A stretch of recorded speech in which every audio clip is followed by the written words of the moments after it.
하나님 앞에 나오신 여러분들을 환영하고 축복합니다. 우리가 살면서 이런 질문을 하지 않습니까? 나는 최선을 다했고 나는 열심히 살았는데 내 결과가 내 뜻대로 되지 않는 걸까? 나는 정직하게 살고 힘들게 살아가는데 내 옆에 정직하지 않은 사람들은 어떻게 저렇게 잘 될 수 있을까? 나는 기도했는데 하나님 왜 나의 기도에 여전히 침묵하고 계시는 건가? 이 질문은 어제 오늘의 것이 아닙니다. 수천 년 전 선지자 하박국도 똑같은 질문을 가지고 하나님 앞에 나갔습니다. 하박국 1장 2절의 말씀에 보면 여호와여 내가 부르짖어도 주께서 듣지 아니하시니 어느 때까지일까? 내가 강포를 인하여 외쳐도 주께서 구원치 아니하시나이다.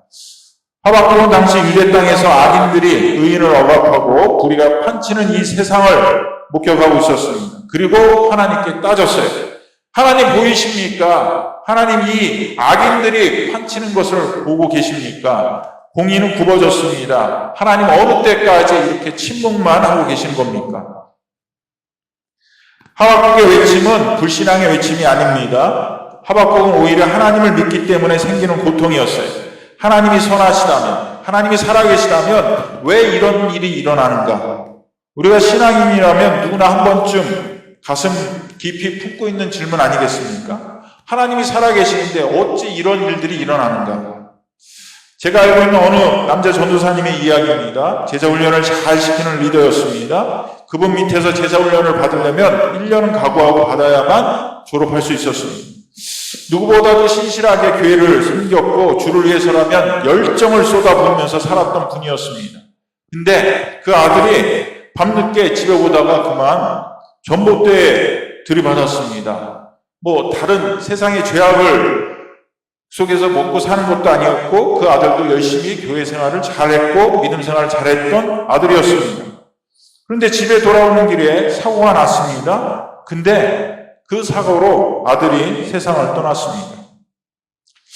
이 소식을 들었을 때 무슨 말로 위로할 수 있겠습니까? 하물며 아들을 잃은 그 전도사님은 어떻겠습니까? 왜 하필 그날 밤인지, 왜 하필 많고 많은 아이 중에 왜 내 아이인지, 왜 나에게 이런 일이 일어났는지 어떤 인간의 논리로도 도저히 설명할 수가 없습니다. 그 전도사님도 하나님에 대해서 뭐라고 생각하겠습니까? 뭐라고 하나님 앞에 이야기했겠습니까? 하박국과 똑같은 질문 아니겠습니까? 하나님이 살아계시다면 어떻게 나에게 이런 일을 겪게 할 수 있습니까? 정말 하나님이 살아계신 거 맞습니까? 정말 하나님이 사랑의 하나님이십니까? 어떻게 내가 사랑하는 아들을 그렇게 데려갈 수 있습니까? 여러분, 이것은 다른 사람의 이야기만이 아닙니다. 여러분과 저의 이야기입니다. 우리도 이민생활하면서 도저히 이해할 수 없는 일들을 만나기도 합니다. 아니, 하나님을 믿고 신실하게 우리가 예수님 믿고 신앙생활하는데 도저히 이해할 수 없는 고난과 아픔을 당하기도 합니다. 이해할 수 없는 일들, 설명되지 않는 고통들, 침묵하고 계시는 하나님. 그렇다면 누가 이 세상을 다스리고 인도하는 겁니까? 오늘 우리가 읽은 전도서 말씀에 보면 정답을 주고 있습니다. 모든 것이 다 하나님의 손에 달려있다고 합니다. 하박국이 부르짖는 그 질문도, 그 전도사님의 눈물로 삼켰던 그 물음도, 또 우리가 당하는 이해할 수 없는 일들도 모든 것이 다 하나님의 손에 달려있다는 것이죠. 여러분, 하나님의 손이 과연 어떤 손입니까? 우리 1절에 보면 의인이나 지혜로운 자나 그들이 하는 일이 다 하나님의 손에 있으니, 이 구절은 선언의 말씀입니다. 우주적인 선언이죠. 의인의 삶도 지혜자의 결정도 우리가 이해할 수 없는 모든 일도 다 하나님의 손에 있다는 것입니다. 결국 이 세계에는 우연이라는 것이 없습니다. 하나님의 통제 밖에 있는 사건이 없습니다. 다 하나님이 결국 다스리고 계신다는 거죠.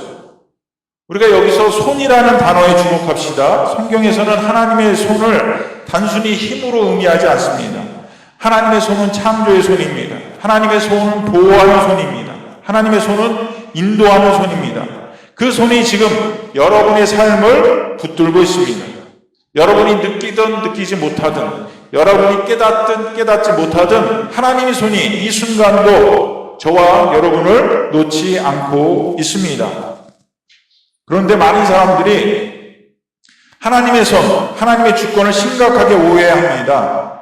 2절을 보면 전도자의 충격적인 말이 나옵니다. 모든 사람에게 임하는 것이 다 같으니 의인과 악인, 선하고 깨끗한 자와 깨끗지 아니한 자, 제사를 드리는 자와 제사를 드리지 않는 자의 결말이 같은즉 선인이 악인과 같고 맹세하는 자가 맹세하기를 두려워하는 자와 같으니라.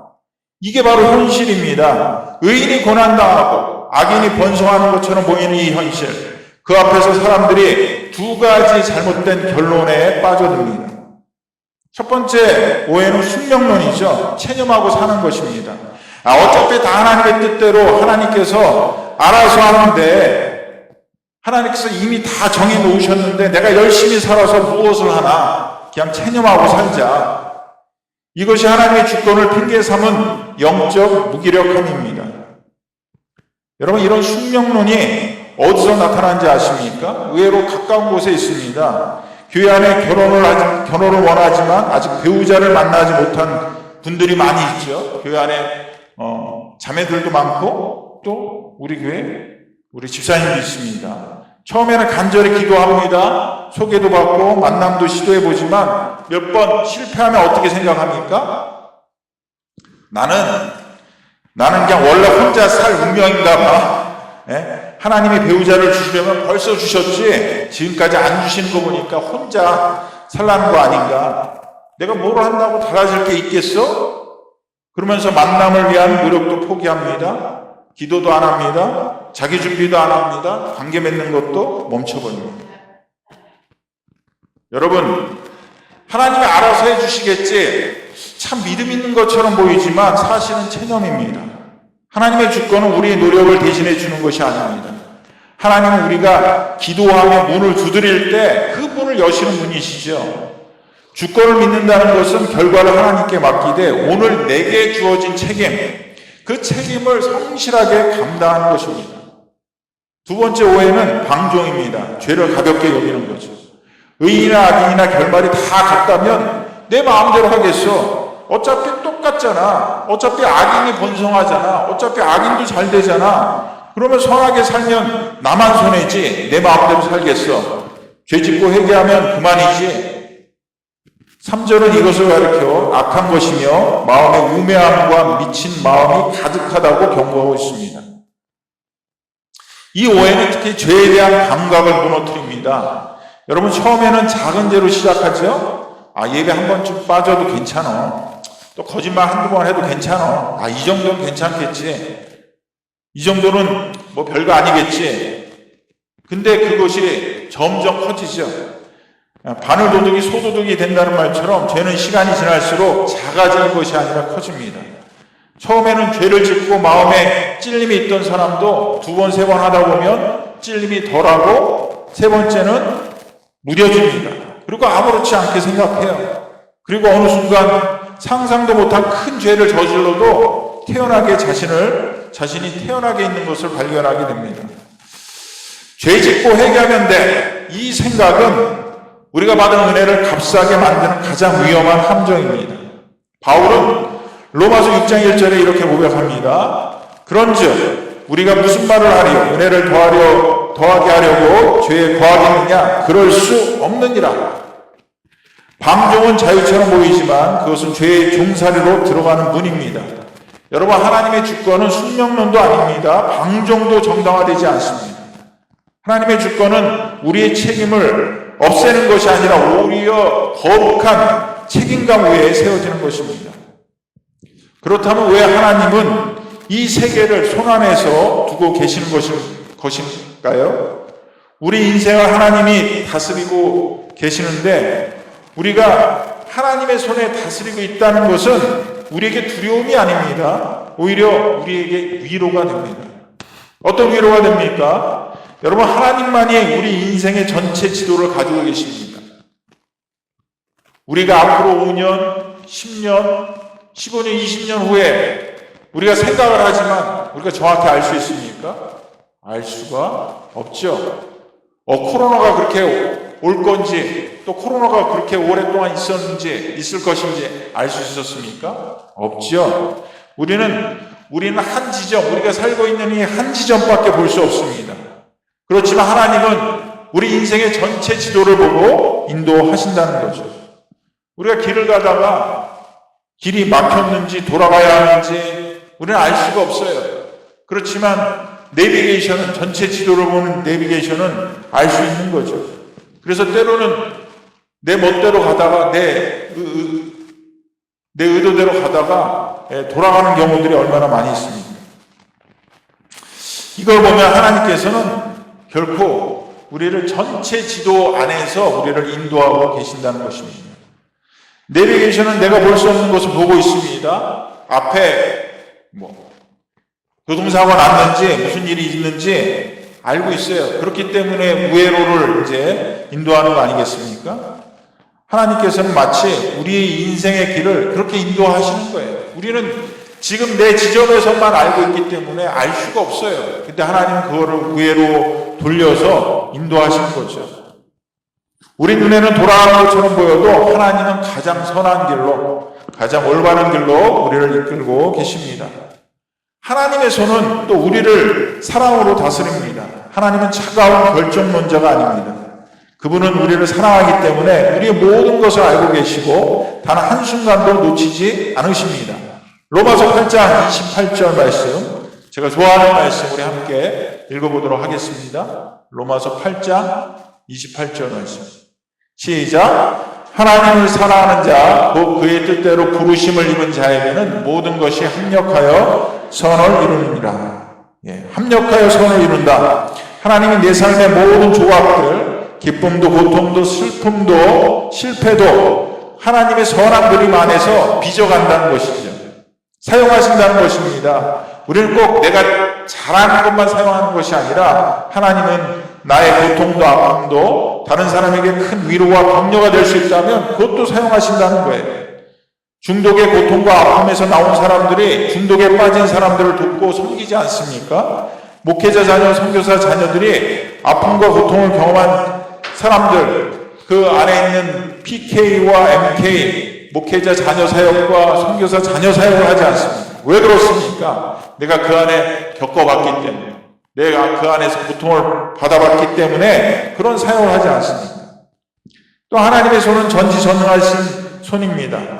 우리는 내일을 몰라도 하나님은 알파와 오메가 되시고 처음과 끝을 동시에 보시는 분이십니다. 그렇기 때문에 우리가 이해할 수 없는 고난의 자리에 있을지라도, 고통의 자리에 있을지라도 하나님은 그 다음 페이지를 준비하고 계시는 거죠. 아들을 잃은 그 전도사님이 비록 아들은 잃었지만 그 일로 인해서 선교사로 또 나가서 하나님의 복음을 전하는 선교사가 됐습니다. 하박국의 절규도 마찬가지죠. 하박국이 그렇게 절규했지만 또 그 절규를 통해서 하나님을 깨닫게 되고 하나님 앞에 나가는 그런 기회가 됐습니다. 하나님은 그 모든 순간을 보고 계셨고 그 눈물을 세고 계셨습니다. 그렇기 때문에 하나님의 손 안에 있는 것이 이 세상 어떤 것보다 가장 안전하고 평안한 자리입니다. 우리가 때로는 이해할 수 없는 인생의 굴곡 가운데 있을지라도 하나님의 손 안에 있다는 이 사실 하나가 두려움 속에서 신뢰, 불안에서 평강으로 바꿔줍니다. 지금 하나님의 손 안에 있음을 인정하고 우리가 고백해야 합니다. 여러분, 누가 하나님의 손, 하나님의 주권을 인정하는 사람일까요? 하나님의 주권을 인정하는 사람의 삶은 과연 어떤 삶이겠습니까? 첫 번째, 주어진 삶에서 최선을 다해야 합니다. 하나님의 주권을 믿는다는 것은 하나님은 다 알아서 하시겠지 하며 팔짱을 끼는 것이 아닙니다. 사과가 있고 떨어지기만을 기다리는 것도 아닙니다. 하나님의 주권에 대한 바른 이해와 명확한 구분을 가지고 있어야 합니다. 내가 통제할 수 없는 것은 하나님께 맡기고 내가 할 수 있는 것은 최선을 다하는 것이죠. 이 두 가지로 혼동할 때 우리 신앙이 흔들리고 무너집니다. 농부를 한번 생각해 보세요. 농부는 날씨를 통제할 수 없습니다. 언제 비가 올지, 언제 서리가 내릴지, 언제 햇빛이 충분할지 이것은 농부의 손 바깥에 있습니다. 물론 지금은 날씨를 많이 잘 예측하지만 항상 정확하지는 않습니다. 이 모든 것이, 날씨와 모든 것들이 하나님 손에 있는 것입니다. 농부가 이것까지 붙들려고 하면 불안과 두려움 속에서 한 발자국도 나가지 못합니다. 이 모든 것은 하나님께 맡겨야 되는 거죠. 그러나 씨를 뿌리는 것, 내가 열심히 땅을 가는 것, 잡초를 뽑는 것, 땀을 흘리며 밭을 돌보는 것, 이거는 하나님이 대신하지 않습니다. 농부가 직접 해야 되는 거죠. 농부에게 맡겨진 오늘의 책임입니다.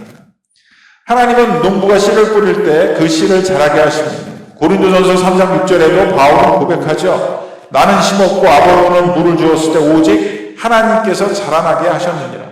심는 것은 사람의 목이지만 자라게 하신 것은 하나님의 목입니다. 하나님의 주권을 인정하는 삶은 무기력한 삶이 아닙니다. 오히려 내가 붙들어야 할 것과 내려놓아야 할 것을 명확히 알기 때문에 가장 자유롭고 가장 담대하게 오늘을 살아낼 수 있습니다. 두 번째는 죽음을 직시하는 지혜를 가져야 합니다. 살아있는 개가 죽은 사자보다 낫다라고 말하지 않습니까? 여러분, 사자는 당시 이스라엘에서 가장 위험있고 강한 존재의 상징입니다. 개는 반대로 천하고 쓸모없는 존재입니다. 그런데 전도자가 말합니다. 살아있는 개가 죽은 사자보다 낫다. 왜 그렇습니까? 살아있다는 것은 생명이 있고 소망이 있기 때문에 그렇습니다. 여러분, 한 가지 사실을 우리가 직면해 봅시다. 죽음이 나를 피해가지 않습니다. 젊어서도 죽고 늙어서도 죽고 건강해도 죽고 병들어도 죽습니다. 의인도 죽고 악인도 죽습니다. 언제 죽음이 닥칠지 모릅니다. 여기 있는 우리 모두가 다 죽음을 피해갈 수 없습니다. 물론 먼저 가고 늦게 가고 시간의 차이지만 이 죽음을 피해갈 수 없습니다. 서론에서 말씀드린 그 전도사님 아들도 일찍 간 거 아니겠습니까?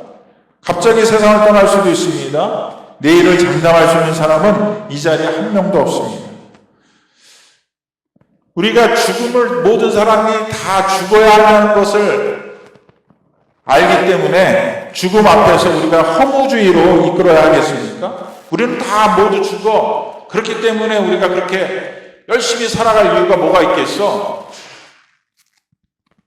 이렇게 허무주의로 빠지는 것이 아니죠. 전도자의 의도는 정반대입니다. 우리 모두가 죽기 때문에 죽음을 두려워서 아무것도 못하고 움츠리는 것이 아니라 죽음이 실제임을 알기 때문에 우리가 죽기 전에 주어진 시간과 기회를 아끼고 감사하며 살아가라는 것입니다. 그렇지 않겠습니까? 죽음을 외면하면 어떻게 됩니까? 우리가 앞으로 죽을 것을 알지만 그것을 외면합니다. 내일이 있겠지, 내년이 있겠지, 10년이 있겠지. 이렇게 외면하면 어떻겠습니까? 나중에 하면 되겠지. 자꾸 미루는 거죠. 우리가 가족에게 사랑하는 말을 미룹니다. 용서해야 할 사람들 용서를 미룹니다. 또 우리가 해야 할 일들을 미룹니다. 하나님 앞에 헌신할 것을 미룹니다. 다음 주에 하면 되겠지. 한 달 후에 하면 되겠지. 1년 후에 하면 되겠지. 그러나 죽음을 직시하는 사람은 다릅니다. 오늘 아침 햇살이 내 삶의 마지막일 수 있습니다. 우리 가족과 함께 나누는 밥 한 끼가 마지막 식사일 수도 있습니다. 오늘 살아가는 것이 하나님이 아직 나에게 시간을 주고 계신다는 증거입니다. 시편 90편 12절에도 이렇게 기도합니다. 우리에게 우리 날 계수함을 가르치사 지혜로운 마음을 얻게 하소서. 내 날이 유한하다는 것을 알면 우리는 진짜 중요한 것에 붙들게 됩니다. 여러분, 내 생에 한 달만 남았다고 가정해 보세요. 여러분, 한 달 남았으면 여러분 뭐 하겠습니까? 내 생에 딱 이제 한 달만 주어졌어. 한 달 동안 뭐 하겠습니까? 대부분의 사람들은 뭐 하겠습니까? 한 달 동안 자신에게 소중한 사람들을 만나고 함께 시간을 보내면서 삶을 마무리한다고 합니다. 오늘 6월 14일 아니겠습니까? 오늘 2026년 6월 14일, 2026년 6월 14일은 내 인생에서 한 번밖에 없습니다. 그렇잖아요? 오늘 지나가면 또다시 2026년 6월 14일은 오지 않습니다. 그렇기 때문에 하나님 주신 오늘 하루를 깨닫게 된다면 오늘 하루를 아끼고 주변의 사람들을 귀히 여기고 이 생명이 은혜임을 감사하며 살아가지 않겠습니까? 이게 바로 죽음을 직시한 사람이 얻는 지혜입니다. 세 번째는 영원한 상급을 바라보며 착하고 충성된 종으로 살아야 합니다. 5절 말씀에 보면 죽은 자는 다시는 상을 받지 못한다. 여러분 뒤집어 생각해보면 살아있는 사람만이 영원한 상급을 준비할 수 있는 사람이고 또 유일한 기회를 얻는 것이죠. 상급을 향해 달려가는 삶은 어떤 삶입니까? 상급을 얻기 위해서 꼭 성공을 해야 됩니까? 꼭 높은 지위를 얻어야 됩니까? 꼭 남에게 인정을 받아야 됩니까? 그렇지 않아요. 상급을 받기 위해서는 단 한 가지, 충성된 종이에요. 예수님의 말씀을 보니까 다른 게 아닙니다. 그 주인에게 잘하였도다 착하고 충성된 종아. 자기에 맡겨진 일에 충성을 다하는 사람이 상급을 받는 사람입니다. 그 사람이 그 상급의 자리에 있는 사람입니다. 누가 알아주든 알아주지 않든 자기에 맡겨진 일에 최선을 다해서 성실히 해 나가는 것이죠. 개척교회를 하다 보면, 자은교회를 하다 보면 이런 사람들이 있습니다. 헌금을 많이 내면 또 물질로 많이 도우면 그 물질로 인해서 자꾸 자기의 목소리를 내려고 하는 사람들이 있어요. 내가 이렇게 헌신했는데, 내가 이렇게 헌금했는데 하면서 자기를 드러내려는 사람들이 종종 있어요. 그게 아니죠. 정말 이런 자기를 드러내려고 하는 것이 아니라, 자기를 드러내는 것이 아니라 묵묵히 성실하게 자기 일을 하는 사람, 이런 사람들이 충성된 사람 아니겠습니까? 아무도 보지 않은 새벽에 무릎을 꿇고 기도하는 사람, 이름 없이 섬기는 주방봉사, 아무도 알아주지 않지만 먼저 전화하면서 안부를 묻는 것, 최선을 다해서 하나님의 교회를 섬기는 것, 이 모든 것이 다 하나님 앞에 기록된다는 거죠. 하나님은 사람의 시선이 닿지 않은 곳에서 이루어진 그 충성, 그 섬김을 귀하게 보시지 않겠습니까? 여러분들의 삶이, 또 여러분이 섬기는 것이 하나님 보시기에 정말 귀한 거 아니겠습니까? 모두 다 큰 교회를 원하고 또 모두 다 시스템이 주어진 이런 교회들을 원하는데, 굳이 작은 교회에 와서 하나님의 마음을 가지고 또 와서 이 작은 교회를 섬기는 것, 이것들이 하나님 보시기에 충성스러운 거 아니겠습니까? 여기 와서 봉사한다고 해서 크게 다른 사람들에게 인정을 받고 칭찬받지 않습니다. 오히려 또 우리 작은 교회 섬기다 보면 또 그 안에 상처를 받을 수도 있습니다. 그럼에도 불구하고 우리가 이 교회를 섬기는 것, 이것을 하나님께서 충성스럽게 보신다는 거죠. 고린도전서 15장 18절에 약속합니다. 너희 수고가 주 안에서 헛되지 않은 줄을 알미라. 오늘 여러분이 흘린 땀 한 방울, 여러분이 드린 기도 한마디, 여러분이 섬기는 그 섬김, 그 어느 것도 주 안에서 사라지지 않습니다. 우리 호흡이 끝나는 날, 우리 재산도 명예도 직함도 가져갈 수 없습니다. 하나님 앞에 가는데 뭐 그게 중요하겠습니까? 우리가 하나님 앞에 가서 보여드릴 것은 다른 게 아니에요. 내가 주를 위해서 착하고 충성하게 살아온 흔적들, 착하고 충성스럽게 했던 모든 것들을 가지고 가는 거죠. 그것만이 영원히 남습니다. 목사이기에 집사이기에 상급을 받는 것이 아닙니다. 각자 맡겨진 자리에서 흔들리지 않고 꾸준하게 성실하게 살아가는 사람이 상급을 받습니다. 하나님의 손이 오늘 여러분에게 생명을 주셨습니다. 그 손을 의지하십시오. 내가 통제할 수 없는 것은 하나님께 맡기고, 내게 주어진 오늘의 자리에서 땀을 흘리며 죽기 전에 허락한 이 시간을 아끼고 감사하고 착하고 충성된 종으로 살아가십시오. 이것이 하나님의 주권을 진정으로 인정하는 삶입니다. 오늘 본문 모든 것이 하나님의 손에 있다는 것을 강조하고 있습니다. 여러분이 이해할 수 없는 고난도, 통제할 수 없는 내일도, 깊은 불안도 하나님 손밖에 있는 것이 하나도 없습니다. 그 손은 사랑의 손이고 전능의 손이고 선하신 손입니다. 오늘 말씀을 통해서 우리가 붙들어야 할 아주 실제적인 도전을 드리고자 합니다. 우리는 두 가지 실수를 범합니다. 첫 번째 실수는 하나님께 맡겨야 할 것을 내가 움켜쥐는 것. 내가 맡기지 못하고 움켜쥐면 어떻게 됩니까? 내가 통제할 수 없는 것, 내 손이 닿지 않는 것, 내 일의 결과, 다른 사람의 마음과 예측할 수 없는 그 미래들을 하나님께 드리지 못하고 내가 그것을 꽉 붙잡으면 어떻게 됩니까? 두려움이 찾아옵니다. 낙심이 찾아옵니다. 잠 못 이루는 밤이 계속됩니다. 그 걱정이 기도를 밀어내고 불안이 신뢰를 삼켜버립니다. 그래서 하나님 손에 맡겨 드려야 되는데 그걸 붙들면 붙들수록 점점 내 자신이 지쳐갑니다. 그건 원래 내가 짊어져야 될 짐이 아니에요. 그럼에도 불구하고 내가 그것을 짊어지면서 그것을 붙들고 있는 것이죠. 그게 첫 번째 실수고, 두 번째 실수는 내가 할 일을 하나님께 떠넘기는 거죠. 여러분, 농부의 비유를 든 것처럼 씨를 뿌려 하는 것, 잡초를 뽑는 것, 밭을 가는 것, 이거 농부가 해야 할 일입니다. 그럼에도 불구하고 하나님이 알아서 하시겠지 하고 아무것도 안 하는 거예요. 이게 또 실수라는 거죠. 기도해야 할 때 기도하지 않고, 섬겨야 할 때 섬기지 않고, 관계 회복을 해야 할 때 먼저 손을 내밀지 않으면서 하나님의 주권을 핑계로 게으름 속에 머무는 것입니다. 이거 역시 신앙이 아닙니다. 하나님은 내가 해야 할 일까지 대신해 주지 않습니다. 그 일은 오늘 내게 맡겨진 거룩한 책임이기 때문입니다. 두려움과 낙심으로 살지 마십시오. 게으름 속에서 살지 마십시오. 하박국은 처음에 하나님께 부르짖었습니다. 왜 침묵하냐고, 왜 악인은 번성하고 의인이 이렇게 어려움을 당하냐고 이렇게 질문했습니다.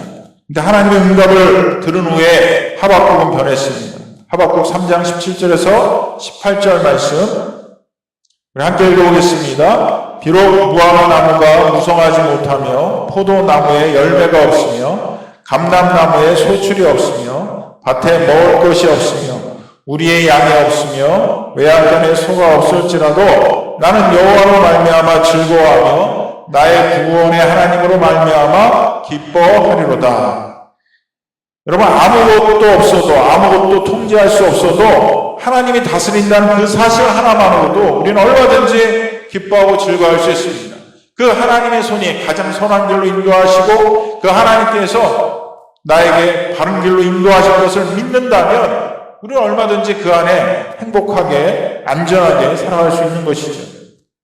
두려움이 아닌 신뢰로, 낙심이 아닌 소망으로, 게으름이 아닌 충성으로 우리가 살아갈 수 있습니다. 오늘 예배를 마치고 집에 돌아가시면 여러분 한번 조용히 앉아서 종이 한 장을 꺼내시고 그 두 칸을 나눠 보십시오. 왼쪽에는 하나님께 맡길 것, 오른쪽에는 내가 할 것. 그래서 하나님께 맡길 것을 한번 적어보세요. 그리고 내가 할 것을 한번 적어보시기 바랍니다. 이걸 적어보면 내가 하나님께 맡길 걸 붙잡고 있다는 것을 깨닫게 되고요. 내가 해야 할 것을 내가 하지 못하고 있다는 것을 깨닫게 됩니다. 그러면서 이 두 가지를 한번 이렇게 비교하면서 보십시오. 이 두 목록이 여러분의 신앙의 지도가 될 수 있습니다. 성도 여러분, 하나님의 손이 오늘도 여러분을 붙들고 있습니다.